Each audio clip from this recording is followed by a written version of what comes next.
तुमच्यापैकी कोणीतरी एक मध्ये खुर्ची घेऊन बसेल? नाही, म्हणजे काय होईल, मला बोलताना बरं पडेल. नाही तर काय होतं, माझं कोण प्रश्न विचारतो ना तिकडे माझं लक्ष जातं.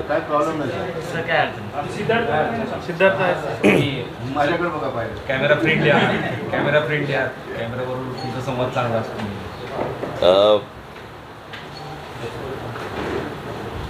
सोलापूरपासून मी या दौऱ्याला सुरुवात केली. एक साधारणपणे 3.5 महिन्यावरती विधानसभेच्या निवडणुका दिवाळीनंतर होतील असं चिन्ह आहे, असं आज तरी वाटतंय. आणि त्या दृष्टिकोनातून आत्ता माझा पहिला दौरा माझा मराठवाड्याचा आज इथे संभाजीनगरला पूर्ण होतोय आणि 20 तारखेला माझा विदर्भ दौरा सुरू होतो.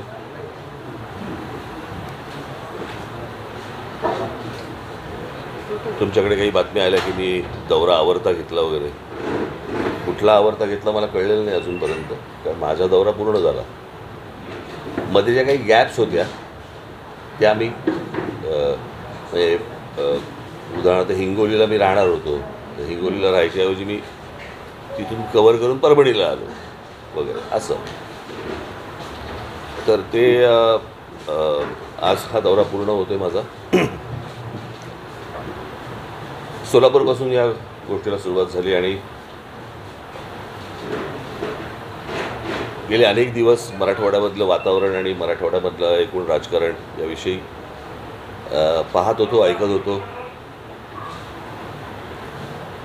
आणि त्याची प्रचितीही आली.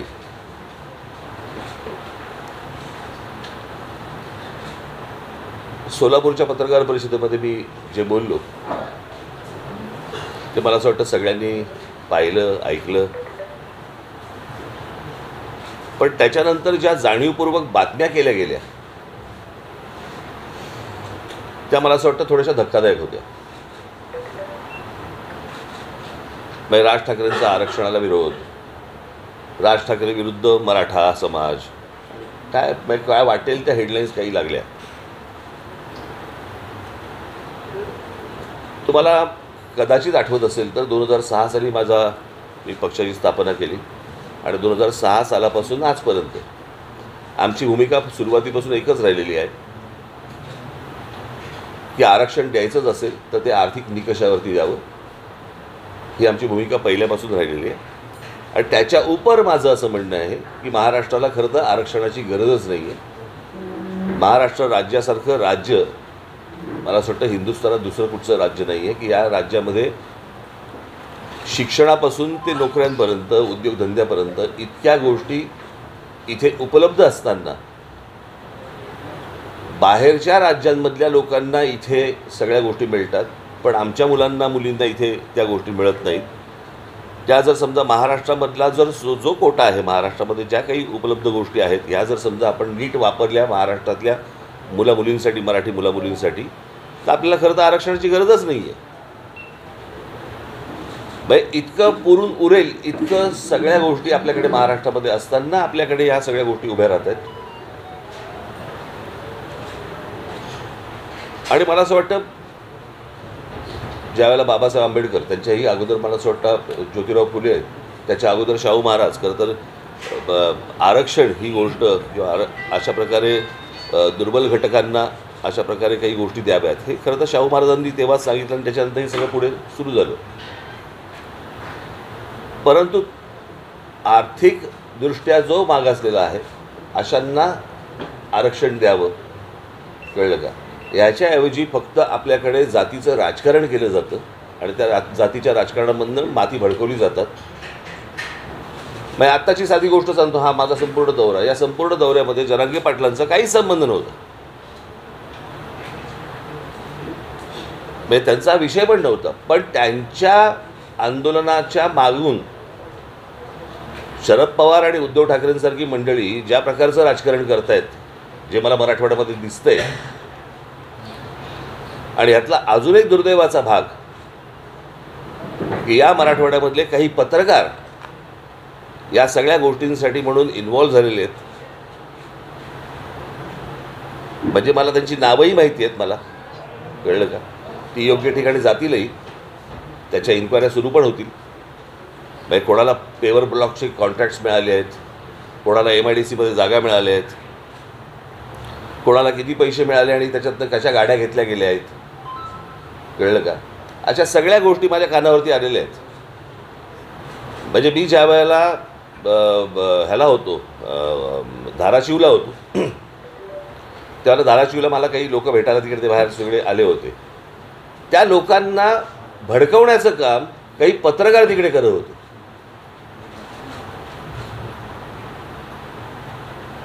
मी ज्यावेळेला त्याला सांगितलं की तुम्ही वरती या, त्यावेळेला नाही चला खालती चला खालती चला हे सांगणारे पत्रकार होते.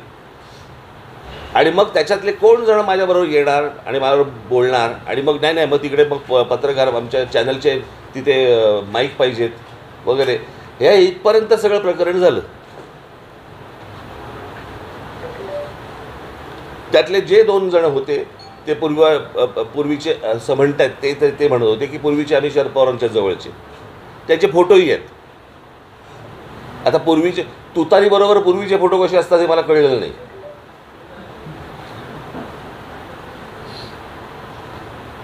आणि उद्धव ठाकरे गटाचे तिथे अजून 2 जण होते.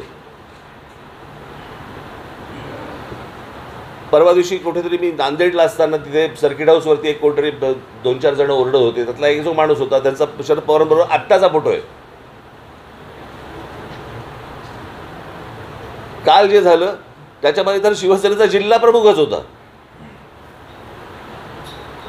म्हणजे या सगळ्या गोष्टींशी हे सगळं अख्खं काय झालंय, लोकसभेचा जो निर्णय लागला त्या लोकसभेच्या निर्णयानंतर ह्यांना वाटलं की मराठवाड्यामध्ये आपल्याला मतदान झालं. पहिली गोष्ट मला असं वाटतं शरद पवारांनी आणि उद्धव ठाकरे दोघांनी समजून घ्यायला पाहिजे की ते नरेंद्र मोदी आणि अमित शहा यांच्या विरोधातलं मतदान होतं, त्यांच्या प्रेमाखातर मिळालेलं मतदान नव्हतं. मी नेहमी सांगत आलो की विरोधी पक्ष हा कधी जिंकत नसतो, सत्ताधारी हरत असतात. आणि त्याच्यामुळे ते जे अँटी वोट म्हणजे जी त्यांना मिळाली, म्हणजे मुस्लिम समाजाने देशभर मोठ्या प्रमाणावरती जे अँटी मोदी वोटिंग केलं, किंवा दलित बांधवांनी जे देशभर की संविधान बदलणार या सगळ्या गोष्टींसाठी, आता संविधान बदलणार हे भाजपचाच माणूस बोलला होता ना, इतर कोणी नरेटिव्ह केलेलंच नव्हतं. पण ते जे लोक भडकले होते ते मतदान या सगळ्या लोकांना झालं इथे. त्यांना असं वाटतं की ते त्यांच्या प्रेमाखातर झालं आहे, ते त्यांच्या प्रेमाखातर नाही झालं आहे. आणि त्यांना असं वाटतं की येणाऱ्या विधानसभेला देखील त्याच प्रकारची खेळी खेळावी. आणि याच्यासाठी आता काल तो शिवसेनेचा कोण तो जिल्हा प्रमुख ज्याला आमच्या पोरांनी मारला, नशीब पोलीसमध्ये पडले. प्रश्न असा आहे, तो ओरडत गेला 1 मराठा लाख मराठा. म्हणजे काय, तर ह्यांना दाखवायचं की हे जरांगे पाटलांचं आहे. पण त्यांच्या आडून ह्यांचं विधानसभेचं राजकारण सुरू आहे हे मला असं वाटतं लोकांसमोर येणं गरजेचं आहे. मराठा बांधव असतील, भगिनी असतील, OBC समाजातले बांधव असतील, भगिनी असतील, इतर समाजातले लोक असतील, ह्यांनी ही गोष्ट नीट समजून घेतली पाहिजे. शरद पवारांसारखा आज 82-83 वर्षाचा माणूस आज महाराष्ट्रामध्ये स्टेटमेंट करतो की महाराष्ट्रामध्ये मणिपूर होईल. म्हणजे या लोकांनी मणिपूर होऊ नये याच्यासाठी चिंता व्हायली पाहिजे. ते म्हणतात की मणिपूर होईल म्हणजे ह्यांच्या डोक्यात काय चालू आहे हे तुमच्या लक्षात येईल. पुढच्या 3-3.5 महिन्यामध्ये ह्यांना जेवढे काही दंगली घडवता येतील आणि जेवढ्या काही खास करून मराठवाड्यामध्ये जेवढ्या काही गोष्टी यांना घडवायच्या तेवढ्या घडवण्यासाठी म्हणून यांचे सगळे प्रयत्न सुरू आहेत. तुम्ही जर समजा शरद पवारांचं, मी माझ्या जाहीर सभेमध्ये पण सांगितलं होतं, शरद पवारांचं जर राजकारण तुम्ही बघितलं तर हे गेलं ते सगळं जेम्स लेन प्रकरणापासून याने सगळे सुरुवात केली आणि ते स्टेप बाय स्टेप एक जात झाली. कसं होतं, जातीबद्दल प्रेम हे वर्षानुवर्ष आहे. फक्त काय महाराष्ट्रात नाही, देशात आहे स्वतःच्या जातीबद्दल प्रेम असणं.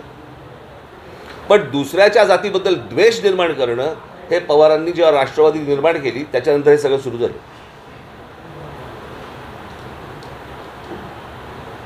आज माझ्या दौऱ्यामध्ये या लोकांनी अडथळे आणण्याचे प्रयत्न केले. उद्या जर माझं मोहोळ उठलं ना, ह्यांना निवडणुकीला एकही सभा पण घेता येणार नाही. त्यांनी माझ्या वाट्याला जाऊ नये या लोकांनी. कळलं का? मी एकदा मागे म्हटलं होतं की यांच्याकडे प्रस्थापित आहेत, माझ्याकडे विस्थापित आहेत.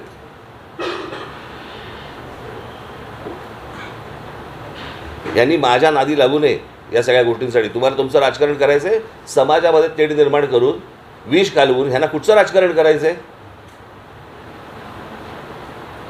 आणि ह्यांच्या राजकारणाचा बेसच हा आहे.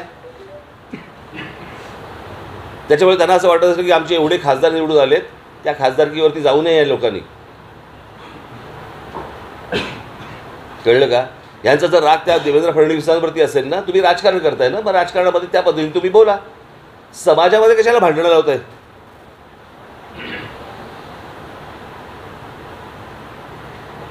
बरं, विषय आरक्षणाचा आहे ना.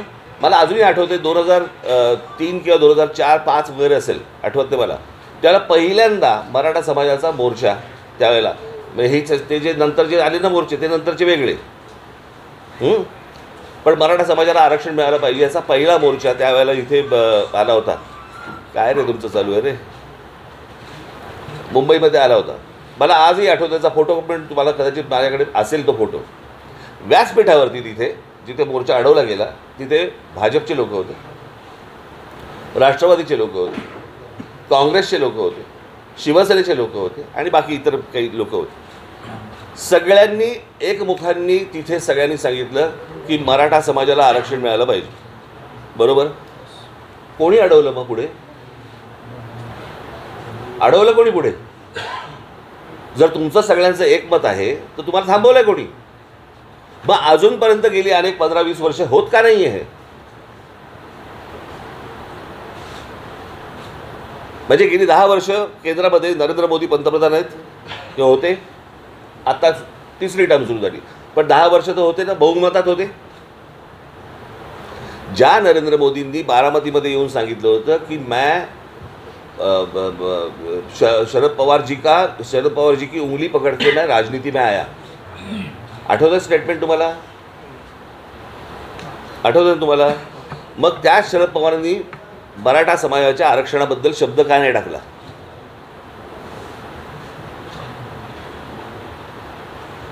हेच उद्धव ठाकरे पहिली 5 वर्ष भाजपबरोबर तिकडे केंद्रामध्ये नांदत होते, राज्यामध्ये नांदत होते ना. मराठा समाजाच्या आरक्षणासाठी या लोकांनी शब्द का नाही टाकला? आत्ता जरांगे पाटलांच्या पाठीमागून ह्यांचं हे जे राजकारण सुरू आहे हे फक्त मतं मिळवण्यासाठीचं आहे, त्याच्या पलीकडे काही नाही आहे. तुमचं राजकारण तुम्हाला लख लाभो, माझ्या नादी लागू नका, एवढंच फक्त मला त्यांना सांगायचं आहे.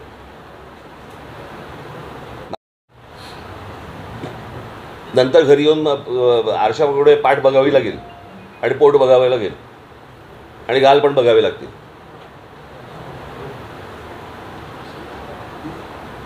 अत्यंत चिखल करून ठेवला या सगळ्या अख्ख्या राजकारणाचा या लोकांनी. म्हणजे जो महाराष्ट्र या देशाला दिशादर्शक होता, आपण म्हणायचो की हे बाबा हे या प्रकारचं जातीचं राजकारण हे उत्तर प्रदेशमध्ये होतं, बिहारमध्ये होतं, बाकी झारखंडमध्ये होतं, अशा प्रकारचं राजकारण. मी तुम्हाला एक मागे उदाहरण पण दिलं होतं, आठवतं तुम्हाला? आमचे अनिल शिदोरे गेले होते एकदा आणि एका धाब्यावरती थांबले चहा प्यायला. तर धाब्यावरचा तो काउंटरवरचा माणूस आला, हे बसले होते तिकडे खाटेवरती, तो काउंटरवरचा माणूस आला आणि शिदोरेंना विचारलं कौन सी जात से हो. हे वातावरण महाराष्ट्रात आणायचंय. त्या दिवशी मी मोबाईलवरती बघत होतो, कुठेतरी मला क्लिप पाठवली, लहान लहान मुली बोलत होत्या की आम्ही ओबीसी समाजातल्या आणि आमच्या मराठा समाजातल्या आमच्या मैत्रिणी होत्या, पण आता हे सगळ्या वातावरणामुळे त्या दूर झाल्या, आम्ही पण दूर झालो. इथपर्यंत आणलं, खालपर्यंत घाण राजकारण का? तुम्हाला सत्य द्यायचं म्हणून, मतं पाहिजेत म्हणून.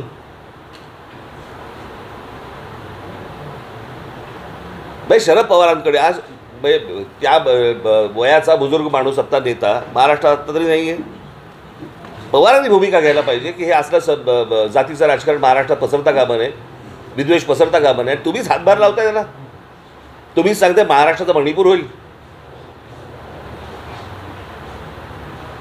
पण याचं राजकारणच मुळात तुम्ही पहिल्यापासून जर बघितलं ते फक्त जातीमध्ये विद्वेष पसरून या सगळ्या गोष्टी करायच्या, याच्या पलीकडे यांचं दुसरं राजकारण नाही आहे. माझी फक्त मराठा समाजातल्या बांधवांना भगिनींना माझी विनंती आहे, ओबीसी समाजातल्या आहे, इतर समाजातल्या आहे, दलित बांधवांमधल्या तिथे पण आहे, ह्यांच्या नादी लागू नका. निवडणुका येतील, निवडणुका जातील, परंतु ही जखम बरी होणार नाही. हे सतत त्याच्यावरती मीठ टाकत राहतील. मी अनेकदा सांगत आलो, अरे एक आपण उदाहरण म्हणून पकडूया. मी मगाशी जे बोललो तुम्हाला, महाराष्ट्रासारखं सक्षम राज्य, याच्यामध्ये तर उद्योगधंदेचा हा भाग आहेच. एक तुम्हाला उदाहरण म्हणून सांगतो. उदाहरण तुम्हाला आठवत असेल, मागे रेल्वेचं आंदोलन झालं होतं, आठवतं ना, की नोकर भरती होती महाराष्ट्रामध्ये आणि त्याच्या जाहिराती होता UP बिहारच्या वर्तमानपत्रांमध्ये. महाराष्ट्रामध्ये जाहिरातीच नव्हत्या, कोणाला माहितीच नव्हतं. हे आम्हाला कळल्यानंतर हे सगळं सुरू झालं. तीच गोष्ट आपण समजा पकडूया. एक त्यातला एक पार्ट सांगतो, महाराष्ट्राच्या सुबत्तेचा एक पार्ट. मुंबई, ठाणा. मी ठाणा म्हणजे ठाणे जिल्ह्यामध्ये 8 महानगरपालिका आहेत, त्यातलं मी फक्त ठाणे शहर पकडतो आहे. हां, मी बाकीच्या महानगरपालिका पकडत नाही आहे. मुंबई, ठाणा, पुणा, नाशिक, नागपूर. मी संभाजीनगर पण पकडत नाही आत्ता. जर या 5 शहरांमध्ये मिळून साधारणपणे किती रिक्षा असतील अंदाज आहे तुम्हाला? साधारणपणे 90 लाख ते 1 कोटीच्या आसपास रिक्षा आहेत. त्यातले जवळपास 60% ते 70% हे रिक्षा चालवणारे परप्रांतातली लोक आहेत. आता ज्या महाराष्ट्रामध्ये परवाने मिळत आहेत हे त्यांना समजतंय, पण माझ्या महाराष्ट्रामधल्या ग्रामीण भागामधल्या तरुणांना ही गोष्ट समजत नाही आहे की महाराष्ट्र राज्य सरकार हे परवाने वाटते.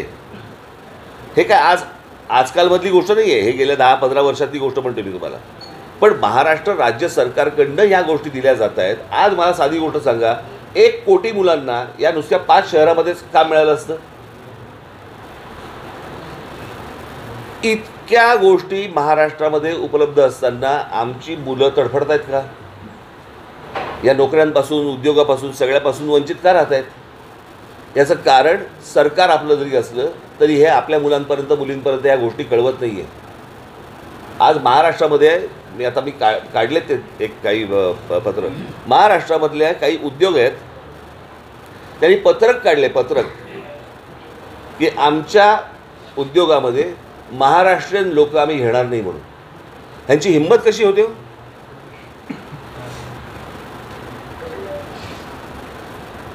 म्हणजे एवढ्या सगळ्या गोष्टी उपलब्ध असताना आम्ही आज फक्त भांडतो आहोत का? आज शैक्षणिक संस्था, इंजिनिअरिंग कॉलेजपासून सगळ्या शैक्षणिक संस्था सर्वात जास्ती कुठे आहेत भारतात? महाराष्ट्रात आहेत, बरोबर? त्या शैक्षणिक संस्थांचे मालक कोण आहेत? बहुतांशी मराठा समाजातले, बरोबर ना? आहेत ना? तरी मराठा समाजातली अनेक मुलं, लाखो मुलं ही शिक्षणापासून वंचित काय? ह्यांना कोण विचारणार प्रश्न आहे? यांनी या सगळ्या गोष्टी सत्तेतनं उभ्या केल्या, यांना कोणी विचारणार? म्हणजे ह्यांना कोणी विचारायचं नाही. सरकारच्या बाजूने हे यांच्या राजकीय पोळ्या भाजत बसणार, कोणाच्याही खांद्यावरनं बंदुका चालवणार आणि इथे आम्ही डोकी फोडत राहणार समाजामध्ये. मला असं वाटतं महाराष्ट्रातला समाज हा सुज्ञ आहे, त्याला या सगळ्या गोष्टी समजतील. आणि मला, तुम्ही सगळे पत्रकार बांधव आहात, मला तुम्हाला फक्त एवढंच सांगायचं आहे, तुमच्यातले जे काही अशा प्रकारचे विष काढवणारे किडे असतील, मला असं वाटतं त्यांना तुम्हीच वेळीच बाजूला सारणं गरजेचं आहे किंवा त्यांना एक्सपोज तरी करणं गरजेचं आहे. हे एकदा हाताबाहेर प्रकरण गेलं ना, नंतर आवरता येणार नाही.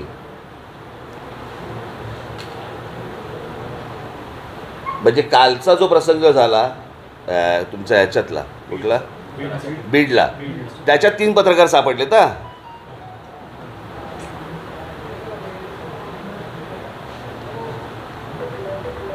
ही कोणती पत्रकारिता आहे?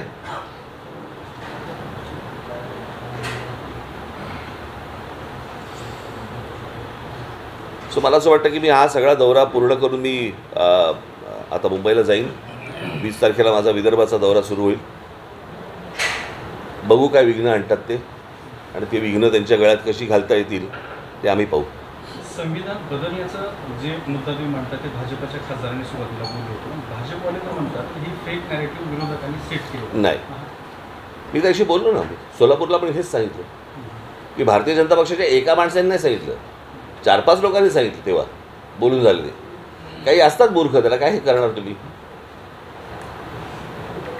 पण ती गोष्ट त्यांना शेवटपर्यंत खोडता नाही आली. तुम्हाला आठवत असेल शिवतीर्थावरचं, शिवाजी पार्कवरचं माझं भाषणामध्ये मी तेव्हा पण हे बोललो होतो की संविधान बदलणार नाही, हे तुम्ही स्पष्ट करा.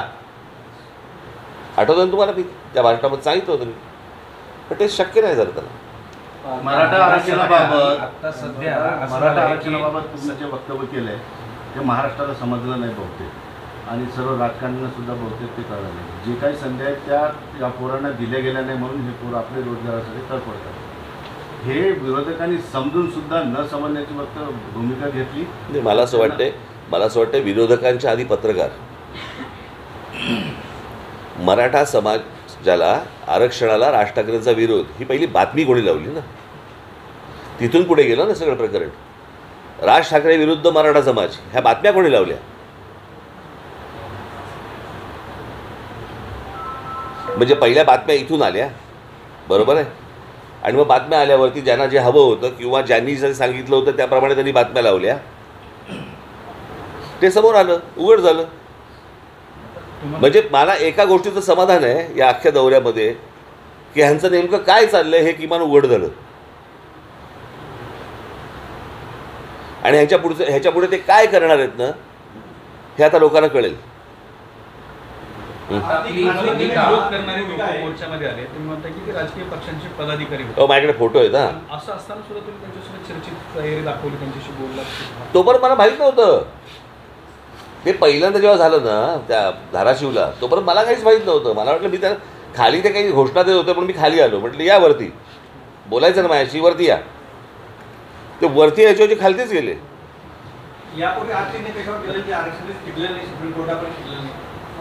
मला बघा प्रश्न असा आहे, मला एवढंच म्हणायचं आहे, हा आपण ज्याला आपण आर्थिकदृष्ट्या जो मागासलेला आहे त्याला वरती आणलं पाहिजे असं सगळ्यांची इच्छा आहे ना. समजा माझी इच्छा आहे. मी शरद पवारांची मुलाखत घेतली होती पुण्याला, काढून बघा. हा प्रश्न मी त्यांना विचारल्यावरती त्यांनी सांगितलं होतं आर्थिक निकषावरतीच आरक्षण दिलं गेलं पाहिजे. टिकत म्हणजे कोणी टिकवायचं नाही, टिकवायचं कोणी टिकवायचं. शेवटी बघा प्रश्न असा आहे, शहाबानू प्रकरणामध्ये जर समजा सुप्रीम कोर्टाचा निर्णय फेटाळण्याची ताकद जर लोकसभेमध्ये आहे तर लोकसभाच आहे ना. आणि आपल्याकडे ईडब्ल्यूएस आहे.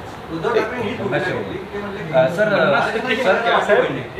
उद्धव ठाकरे ही भूमिका घेतली की आरक्षणाची मर्यादा वाढली पाहिजे, तरच ते आरक्षण देता येईल. तुमची काय भूमिका म्हणजे 50%ची कॅप उठवण्याची ते मला बघा मला असं वाटतं की खरी गरज कोणाला आहे ना ते पहिलं तपासणं गरजेचं आहे. कळलं का? हे तुम्ही टक्क्यात जाऊच नका. या टक्क्याला काय अर्थ आहे? निवडणुका आल्या की भाजपकडनं सातत्यानं आरक्षणाचे वादे केले जातात. धनगर आरक्षणाच्या बाबतीत सुद्धा त्यांनी असाच पद्धतीचा मागच्या निवडणुकीच्या आधी त्यांनी वादा दिला, त्यानंतर 5 वर्ष हा मुद्दा तसाच राहिला. भाजप सुद्धा या जातीय राजकारणाचा वापर करते असं वाटतं तुम्हाला? केलाच ना, त्यांनी पण केलंच की. माझं तेच तर म्हणणं आहे ना की हे सगळे मिळून, परंतु या सगळ्या ह्याच्यामध्ये आत्ता गेल्या लोकसभेनंतर जे सुरू झालं आहे त्याच्यानंतर काय शरद पवारांची राष्ट्रवादी आणि उद्धव ठाकरेचा काय जो गट जो असेल तो, हे ज्या हिरिरीने पुढे आलेत विष पसरवायला ते जरा जास्तीच आहे.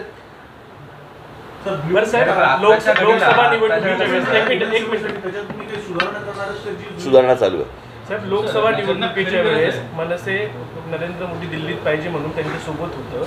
मग आता विधानसभेला तुम्ही महाराष्ट्रभर दौरा करतायत, विधानसभेच्या काही उमेदवारी सुद्धा तुम्ही जाहीर केल्यात मनसेच्या. मग महाराष्ट्रात आपल्याला एकनाथ शिंदे, फडणवीस, अजित पवार नकोत का? प्रश्न असा आहे ना, काय आहे, 3 लोकांची एक कंपनी आहे, त्यांचे स्टेक ठरलेले नाही आहेत. कुठून चौथा पार्टनर घेणार? महाराष्ट्रात खरी गरज ज्यांना आरक्षणाची खरी गरज ज्यांना आहे त्यांना दिलं पाहिजे. म्हणून मराठा समाज जी आरक्षणाची मागणी करते तर त्यांना आरक्षणाची गरज आहे असं तुम्हाला वाटतं का? जो गरीब आहे त्याला असणारच ना. कळलं का? मराठा काय आणि कोणी काय, तुम्ही कशाला त्याच्यात फोड करताय? मी आत्ता हे जे पत्रकार आहेत ना इथे समोर उभे आहेत, बरोबर आहे, इथे उभे राहा आणि सांगा यांची जात कुठची. सांगता येईल का यांची जात कुठची? सांगता येईल का? नाही ना. आपण कशाला फोड करतोय? आंदोलन सुरू आहे म्हणून. हो, पण म्हणूनच माझं तेच म्हणणं होतं. आता मागच्या वेळेला पण मी आठवत असेल तर तुम्हाला, जरांगे पाटलांचं आंदोलन चालू असताना तिथे बोललो होतो ना मी. होतात ना तुमच्यापैकी कोणी तिकडे, की तो टेक्निकल प्रॉब्लेम आहे. आणि जर कसं आहे, हा फक्त महाराष्ट्रातल्या मराठा समाजाचा विषय येत नाही. एक जर विषय आला तर बाकीच्या राज्यांमधल्या जे इतर जाती आहेत त्यांचाही विषय येतो भर, आणि त्या बाकीच्या राज्यांमध्ये कोणी काढायला तयार होत नाही आहेत. जाती मतांच्या राजकारणात सगळे पक्ष डोळ्याचं मोठं येतात ना. सगळ्या पक्षांचा एकच अजेंडा दिसतो, जातीय बघा, राजकारण. माझं असं म्हणणं आहे, माझं सांगणं कोणाला आहे? राजकीय पक्षांना नाही आहे. माझं सांगणं समाजाला आहे की हे जे विष कालवत आहेत, ह्या विष कालवण्याला तुम्ही थारा देऊ नका. एवढंच फक्त माझं म्हणणं आहे. कारण ह्याच्यामधले काही जे मुठभर आहे हे फक्त हे तुम्हाला सांगतो 3.5 महिन्यानंतर ना हे कोणी नसणार. यांचं काम आटपलेलं असेल. विषय नीट समजून घ्या. आणि बघा, तुम्ही माझ्याकडनं काही बदलून घ्यायचा प्रयत्न करत असाल, मी बोलीन, पण इतके अज्ञानी पण दाखवू नका. हां, काही संबंध नाही. मात्र आम्हाला इशारा आणि धमकी देऊ नका. तुम्हाला जर धमक्या द्यायच्या असतील तर फडणवीस आणि महाराष्ट्र धुळ्यांना द्या असं संजय राऊत म्हणतात. कोणाला? नाही, ती शरद पवारांची सोंगटी आहे, ती करवली, त्यांच्या अमंगल कार्यातली करवली आहे ती. कळलं का? ती उंबरठ्यावरती बसून तिकडेच आयुष्य झिजवणार. तुम्हाला उत्तर प्रदेश, बिहार आणि महाराष्ट्र याच्यातल्या राजकीय पट जो आत्ताचा आहे त्याच्याविषयी तुम्हाला काय म्हणायचं? काय सॉरी, एकूण जो बिहारचा आणि महाराष्ट्राचा जो राजकीय पट आहे त्याच्याविषयी तुम्हाला काय म्हणायचं आहे? कारण नाही, त्यांच्यासारखा पट आपण निर्माण करतात इथे लोक. असा महाराष्ट्र तुम्ही पाहिलात का? जरा मला जरा सांगा. तुमच्यातलं आता माझ्याकडनं काय वधून घेणं आणि तुम्हाला काय छापणं बिपणं हा जरा आपण बाजूला सारू. पण एक पत्रकार म्हणून तुम्ही इतकी वर्ष या सगळ्या फील्डमध्ये आहात, मराठवाड्यामध्ये आहात, असा होता का हो महाराष्ट्र? हां, बाकी सगळं ठीक आहे, राजकारण होत राहील, बाकीच्या सगळ्या गोष्टी होत राहतील. एकदा कधीतरी आपण स्वतःला पण विचारलं पाहिजे ना, असे होतो का आपण? राजकारणी सुद्धा म्हणजे आता कसं आहे, महापुरुष जातीमध्ये वाटून घ्यायचे, संतांची आडनावं बाहेर काढायची, हे असं नव्हतं कधी. हे ज्यांना त्याच्या मागून जे त्यांना राजकारण जे खेळायचंय तेच हे सगळे उद्योग करतायत. पण राजकारणी सुद्धा त्यावर डिसेंट होते. राजकारणी सुद्धा बदलले जातात. राजकारण्यांना सुद्धा हे जातीचे संघर्ष हवे आहेत. म्हणजे लोकही बदलले, महाराष्ट्र बदलला, नेते बदलले. आता मी परत तेच सांगतो, पत्रकारही बदलले, नक्कीच बदलले. बरोबर ना? सगळ्यांनी पवार आणि ठाकरे यांच्यामुळे जर परिस्थिती बिघडते असं तुमचं म्हणणं आहे, तर मग शिंदे असतील, फडणवीस असतील किंवा अजित पवार असतील, यांची नेमकी भूमिका काय आहे? हे बघा, मी तुम्हाला एक गोष्ट सांगू का, या सगळ्या ह्याच्यामध्ये सगळ्यांनीच या जातीचे समीकरण ह्याच्या अगोदर आखली. पण हे ज्या प्रकारचे तीव्रपणे जे विष कालवत आहेत, असं मी तुम्हाला एक अजित पवारांबद्दल एक गोष्ट तुम्हाला सांगतो. हे ज्या वेळेला शरद पवार ज्या वेळेला बरोबर होते ते बरोबर, आणि पवारांचं हे सगळं राजकारण सुरू होतं ना जेव्हा, बरोबर, ते जेम्स लेन, मी तुम्हाला नक्की खात्रीलायक सांगतो, अजित पवार कधी जातीच्या राजकारणामध्ये कधी पडले नाहीत, एवढं निश्चित. बाकी माझे अनेक मतभेद असतील, माझे असतील, अनेकांचे असतील, पण जी योग्य गोष्ट आहे, मला असं वाटतं ते कधी जातीच्या बाबतीत आजपर्यंत त्याचं कधी वक्तव्य पण ऐकलेलं नाही, आणि ते कधी या बाबतीत भानगडीत कधी पडलेलं नाही. मग एकीकडे होत असताना सर राहुल गांधी आणि बाकीचे नेते सुद्धा जातीय निहाय जनगणनेची मागणी करतात. मी परत तुम्हाला तेच सांगतो, जात तुमची काय जात असेल मला माहिती नाही, पण जात तुमची तुम्हाला प्रिय असेल, दुसऱ्या जातीबद्दल विद्वेष पसरवू नका, एवढंच माझं सांगणं आहे ना. आपण 30 रेकॉर्ड घासतोय की नाही मगापासून? बरोबर, हां, तेवढंच माझं म्हणणं आहे. जातीचं राजकारण हे काही नवीन नाही आहे महाराष्ट्राला आणि देशाला, पण ह्या प्रकारचं राजकारण तुम्ही ह्याच्या अगोदर कधी पाहिलं नसेल. यातून बाहेर कसं पडायचं हा एक विषय. असं म्हटलं की तुम्ही आंतरवलीला गेल्यानंतर तिथे तुम्ही त्यांना सांगितलं होतं. या वक्तव्यावर उत्तर देताना जरांगे पाटील असंही म्हटले की त्यांनी माझ्याकडे ऐकून घेतलं, ऐकल्यानंतर असं म्हटलं की असं असेल तर मराठा समाजाला आरक्षण मिळालं पाहिजे. माझं मी तुम्हाला दुसरं, आज त्यांनी आणखीन एक असं वक्तव्य केलंय आपल्या वक्तव्यानंतर की आता राज ठाकरे यांच्या विरोधात आंदोलन करू नका, गरज पडली तर मी मुंबईला जाऊन राज ठाकरेंची गचुंडी पकडेल. कचुंडी. हां. अच्छा, हे त्यांचे शब्द आहेत का तुम्ही कोणी भरले? त्यांचे शब्द आहेत. अच्छा, मग मी त्यांच्याशी भेटल्यावरती बोलेन त्यांच्याशी. सर आरक्षण या एक मिनिट, पहिली गोष्ट मला पूर्णतः करू देत रे. एकाने एक प्रश्न विचारल्यावरती लगेच दुसरा काय प्रश्न विचारत आहे? हां हां, त्याच्यात ते काय बोलले? मुळात पहिली गोष्ट लक्षात घ्या, हे काही त्यांनी पाठवलेली माणसं नव्हती. बरोबर आहे? आधी कोण माणसं होती हे मी तुम्हाला मगाशी सांगितलं ना. आपण का परत तेच बोलतोय? मी बसलोय म्हणून तेच विचारताय का तुम्ही? की प्रश्न संपलेत? नाही, त्यांचं नाही, झालं, आता संपला विषय. मी मगाशी तुम्हाला सांगितलं त्याप्रमाणे त्यांची माणसं नव्हती. हे काय त्यांच्या बरोबरचे आंदोलनकर्ते नव्हते. हे शरद पवार आणि उद्धव ठाकरेच्या बरोबरची माणसं आहेत ही. त्याच्याबद्दल काय बोलायचं मगाशी बोललोय मी. सर, अशा परिस्थितीमध्ये आता आपण पुढे जायचं कसं? कारण हे जर त्यांचा जर बघू दंगल आता. घडवण्याचा कट आहे किंवा ह्या सगळ्या जाती द्वेष तुम्ही वाढवण्याचा प्रयत्न आहे, अशा परिस्थितीत काय तुम्ही केलं सगळे चांगले पत्रकार आहात असं मी समजतो. नाही, तुम्ही सांगितलं पाहिजे सर. साहेब, मनसे अलर्ट किती राहा. जागा लढवेल? अलर्ट राहा. माझ्यावरती संपूर्ण बांगलादेश याच्यामध्ये हिंसा